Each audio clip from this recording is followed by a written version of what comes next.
নমস্কার বন্ধুরা, রিঙ্কুর হেসেলে স্বাগত। বন্ধুরা, আজকে একেবারে হালকা ফুলকা ভাবে মাছ দিয়ে আলু পেঁপের ঝোল রান্না করে দেখাবো। একেবারে ডুগি কিংবা বাচ্চার পারফেক্ট রেসিপি। তো চলুন বন্ধুরা, রেসিপিটা দেখে নেওয়া যাক। আমি এখানে পরিমাণ মতো আলু পেঁপে লম্বা করে কেটে নিয়েছি। প্রথমে আমি হালকা তেলে আলু পেঁপে লবণ দিয়ে একসাথে হালকা নাড়াচাড়া করে ভেজে নেব।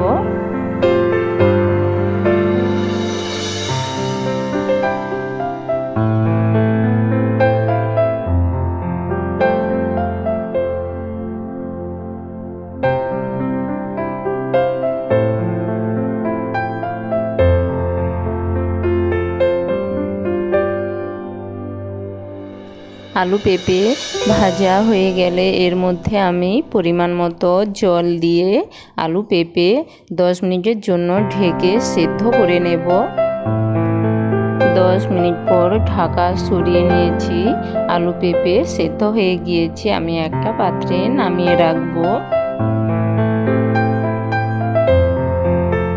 আমি আগে থেকে রুই মাছ ভেজে রেখেছি। মাছ ভেজে নেওয়ার পর সামান্য তেলে আমি প্রথমে সামান্য পরিমাণ 5 ফোড়ন নিয়ে নেব। সঙ্গে সামান্য পরিমাণ পেঁয়াজ কুচি ও একটা কাঁচা লঙ্কা কুচি অ্যাড করব।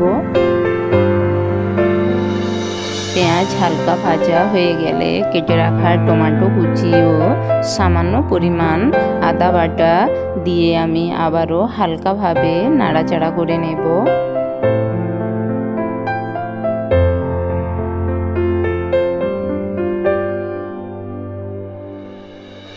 এবার আমি পরিমাণ মতো হলুদ গুঁড়ো ও সামান্য পরিমাণ লবণ অ্যাড করব।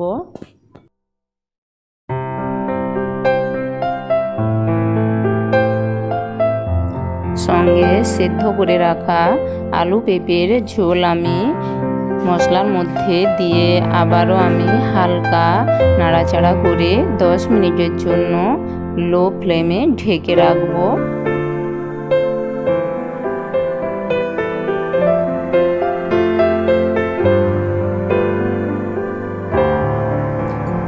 মিনিট পর ঢাকা সরিয়ে নিয়েছি।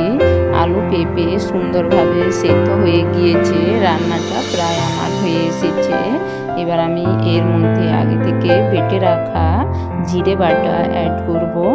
হালকা নাড়াচাড়া করে এর মধ্যে ভেজে রাখা পরিমাণ মতো মাছ আমি নিয়ে নেব।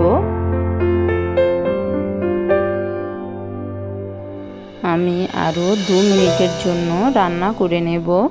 বন্ধুরা, আমার এই রেসিপিটা যদি আপনাদের ভালো লাগে তাহলে অবশ্যই একটা লাইক ও সাবস্ক্রাইব করে দেবেন।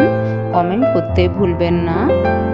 বন্ধুরা, এইভাবে হালকা আলু পেঁপে দিয়ে মাছের ঝোল বাড়িতে অবশ্যই প্রত্যেকে বানিয়ে খাবেন।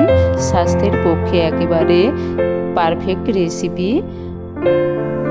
বন্ধুরা দেখুন, আলু পেঁপে দিয়ে মাছের ঝোল আমার হয়ে গিয়েছে। আমি একটা পাত্রে নামিয়ে নেব। দেখতে কত ভালো হয়েছে এবং বন্ধুরা, আলু পেঁপে দিয়ে মাছের ঝোল খেতেও দুর্দান্ত। বাড়িতে না বানালে আপনারা এর স্বাদ বুঝতেই পারবেন না। বন্ধুরা, আজ তবে এতটাই। আবার দেখা হবে নতুন কোনো রেসিপি নিয়ে। ততক্ষণে আপনারা সবাই ভালো থাকুন, সুস্থ থাকুন এবং আমার সঙ্গে থাকুন।